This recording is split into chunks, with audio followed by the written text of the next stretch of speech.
पाकिस्तान तहरीके इंसाफ ने ये ऐलान किया है कि माह रमज़ान के बाद ईद के बाद एक मेगा एहतजाज होगा और हम लोग इस्लामाबाद आएंगे ही आएंगे। और राना सनाउल्लाह साहब ने कहा जी कि इमरान खान डील नहीं ले रहे, वो तो बातचीत करने के मूड में नहीं हैं, डट के खड़ा है, कप्तान वाला नारा भी राना सनाउल्लाह साहब ने लगा दिया। लेकिन नाज़रीन, इसके पीछे एक बहुत बड़ी कहानी है। इमरान खान की बहनें अलीमा खान और जो दूसरी बहनें हैं वो किसी की भी बात मानने को तैयार नहीं हैं। वो ये कहती हैं कि अनटिल अनलेस, जब तक इमरान खान तक हमारी एक्सेस नहीं होगी, हम किसी भी बात को नहीं मानेंगे। नाज़रीन, मैं हूं जाहिद अब्बास नकवी और आप देख रहे हैं हमारा सोशल मीडिया चैनल। आपसे रिक्वेस्ट है कि हमें सब्सक्राइब करें और अपने कमेंट से ज़रूर आगाह करें। पीटीआई ने जो असम्बली के अंदर धरना था वो भी ख़त्म कर दिया है, और जो केपी हाउस इस्लामाबाद में धरना था वो भी ख़त्म कर दिया है, और केपीके के अंदर जो धरने थे वो भी सारे के सारे ख़त्म कर दिए हैं। लेकिन नाज़रीन, इसके साथ ही साथ पाकिस्तान तहरीके इंसाफ ने ये ऐलान किया है कि माह रमज़ान के बाद ईद के बाद एक मेगा एहतजाज होगा और हम लोग इस्लामाबाद आएंगे ही आएंगे। जिसके रद्द-ए-अमल में हुकूमत ने ये एक मरतबा दोबारा फिर हुकूमती वज़रा ने कहना शुरू कर दिया है कि अब रमज़ानुल मुबारक का पूरा महीना इमरान खान के साथ मुलाकातें इसलिए नहीं करवाई जाएंगी क्योंकि पीटीआई ने ईद के बाद की दोबारा एक मरतबा फिर एहतजाज की कॉल दे दी है। अब नाज़रीन, जब ये सारा एहतजाज होना शुरू हुआ तो महमूद अचकज़ई साहब जो हैं उनका किरदार और पीटीआई के जो मुख्तलिफ लोग हैं उनका किरदार बड़ा मशकूक रहा। अब कुछ लोग ये कहते हैं कि अली अमीन गंडापुर जो है वो गद्दार है, कुछ लोग ये कहते हैं कि जो असम्बली में बैठे हुए MNAs MPAs हैं वो गद्दार हैं। नाज़रीन, कहानी है क्या, मैं आपको बताता हूँ। पीटीआई ने पाकिस्तान तहरीके इंसाफ में अब एक वाज़े डिवीज़न है। एक तरफ वो लोग हैं जो बातचीत के हामी हैं, महमूद अचकज़ई, राजा नासिर अब्बास साहब, अली अमीन गंडापुर, ये सब लोग जो हैं ये चाहते हैं कि शायद बातचीत के ज़रिए मामलात आगे बढ़े। लेकिन नाज़रीन, दूसरी जानिब PMLN और पाकिस्तान पीपल्स पार्टी की ये शदीद कोशिश है कि इस्टेब्लिशमेंट और पीटीआई के दरमियान बातचीत ना हो, बल्कि ये हालात यूं ही कशीदा रहें क्योंकि वो बेनिफिशरी हैं इस निज़ाम के। अब हो क्या रहा है? हो ये रहा है कि इस सारी चीज़ों का जो नुकसान है अल्टीमेटली वो इमरान खान को हो रहा है। राना सनाउल्लाह साहब भी एक मिशन पे हैं।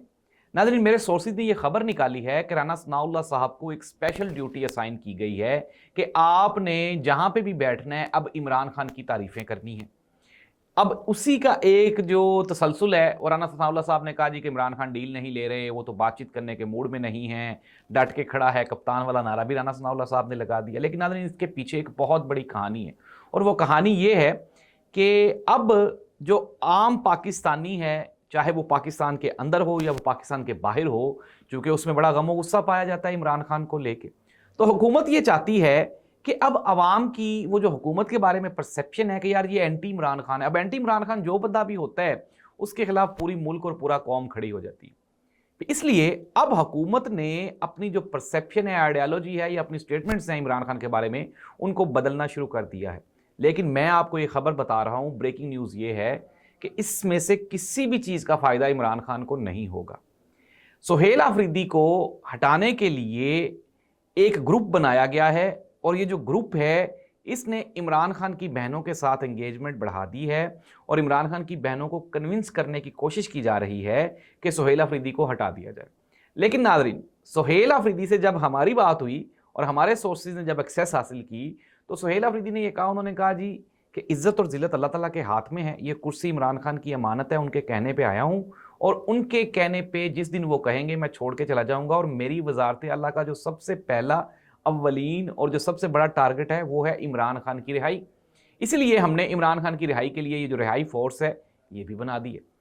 अब नाज़रीन, मैं आपको एक और भी खबर दे रहा हूँ, ज़रा ये खबर सुने, मेरे सोर्सेज ने खबर इकट्ठी की है, निकाली है, और वो ये है कि पीटीआई ने सुहेल आफरीदी के बाद जो वज़ीर आला है, जो लगाना है, या जो मुमकिना वज़ीर आला है, उसकी भी तैयारी कर ली है।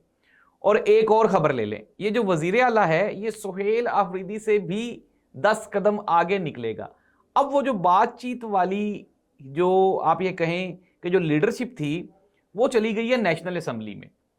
असद कैसर हैं, उसमें महमूद अचकज़ई साहब हैं, राजा नासिर अब्बास साहब हैं, इसके अलावा और भी बहुत से ख़वातीन व हज़रात हैं जो कि वहाँ पे बातचीत के मामलात को आगे बढ़ा रहे हैं। लेकिन जो प्रेशर बिल्ड करने की जिम्मेदारी है वो केपीके की सूबाई हुकूमत को दी गई है, और इमरान खान की बहनें अलीमा खान और जो दूसरी बहनें हैं وہ کسی کی بھی بات ماننے کو تیار نہیں ہیں. وہ یہ کہتی ہیں کہ انٹل انلیس، جب تک عمران خان تک ہماری ایکسیس نہیں ہوگی ہم کسی بھی بات کو نہیں مانیں گے. اب ناظرین آ جاتے ہیں انٹرنیشنل دنیا میں. کریگ چیپل جو کہ آسٹریلین کپتان ہیں، انہوں نے کہا کہ میں نے عمران خان کے بارے میں جاننے کی کوشش کی اور مجھے انتہائی دکھ ہوا کہ ایک ایسا انسان جس سے میں نے یہ پوچھا تھا کہ آپ سیاست میں کیوں آ رہے ہیں، تو مجھے عمران خان نے کہا تھا کہ میں اس لیے سیاست میں آ رہا ہوں تاکہ میں پاکستانی قوم کو وہ قوم بنا سکوں جس کے یہ مستحق ہیں، جو قوم یہ بن سکتی ہے. تو کریگ چیپل نے یہ کہا، انہوں نے کہا کہ ایک ایسے انسان کو جو اپنی قوم کی فلاح و بہبود کے لیے کام کر رہا ہو، اس کا اس طرح سے جیل میں رہنا اور اس کو فیسلٹیز پرووائڈ نہ کیا جانا، یہ غیر انسانی سلوک ہے. ناظرین، ایک آسٹریلوی صحافی نے اپنے تازہ ترین ایک مضمون میں لکھا کہ عمران خان کو ٹل ناؤ، آج کے دن تک جو میڈیکل فیسلٹیز ہیں وہ اپ ٹو دا مارک نہیں دی جا رہی، جس کی وجہ سے عمران خان کی صحت دن بدن گرتی جا رہی ہے. ناظرین، یہ تو خبریں تھیں جو میں نے آپ تک پہنچا دی، ہیپننگز بھی آپ کو بتا دی کیا کیا ہو رہا ہے. اب ہونے کیا والا ہے ذرا یہ سنیں، انتہائی اہم انفارمیشن ہے. اسلام آباد کے مختلف حلقوں میں عمران خان کے میٹر کو لے کے، مختلف حلقوں سے مراد ہے اسلام آباد سے آپ پنڈی کی طرف چلے جائیں، یعنی جو طاقتور حلقے ہیں، ان کو یہ سمجھانے کی اوپر سے ان کو جو چیزیں پریشر ہے وہ بلڈ ہونا شروع ہو گیا، اور ان کو یہ بتایا جا رہا ہے، ریئلائز کروایا جا رہا ہے کہ جو موجودہ پی ایم ایل این اور پیپلز پارٹی کا یہ جو ہے الائنس ہے، اس کی جو حکومت ہے، وہ جو ٹارگٹ گولز تھے وہ اچیو کرنے میں بری طرح ناکام رہی ہے.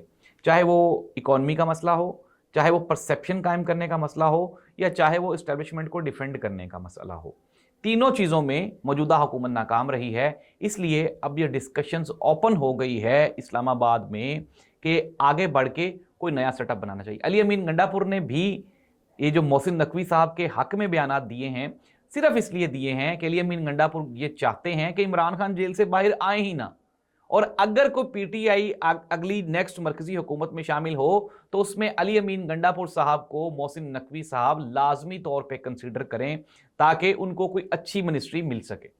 تو ناظرین، جتنے بھی یہاں پہ لوگ ہیں، کسی کو بھی عمران خان کی فکر نہیں ہے، چاہے وہ پی ٹی آئی کے اندر ہوں، چاہے وہ پی ٹی آئی کے باہر ہوں. اگر کسی کو فکر ہے تو وہ عمران خان کی بہنوں کو، اور وہ جو گروپ ہے جو کہ سہیل افریدی، شفیع اللہ جان اور مینا خان افریدی ٹائپ جو لوگ ہیں، ان کو ہے عمران خان کی فکر، کیونکہ یہ عمران خان کو اپنا مرشد بھی مانتے ہیں، اپنا استاد بھی مانتے ہیں، اور وہ یہ سمجھتے ہیں کہ یہ جو قوم ہے، اس قوم کا ایک ہی ہیرو ہے، اس کا نام ہے عمران خان. ناظرین، عید کے بعد پریشر بڑھنے والا ہے. اب جو معاملات ہیں وہ اسمبلی کے اندر نہیں بلکہ اسمبلی کے باہر ڈسکس ہونے والے ہیں. اس دعا کے ساتھ کہ اللہ کرے پاکستان میں مثبت تبدیلیاں آئیں. میں نے تو آپ کو ہیپننگز بتائی ہیں جو ہو رہا ہے اور جو ہونے والا ہے. اس دعا کے ساتھ کہ اللہ تعالیٰ اس ملک اور قوم کا حامی و ناصر ہو.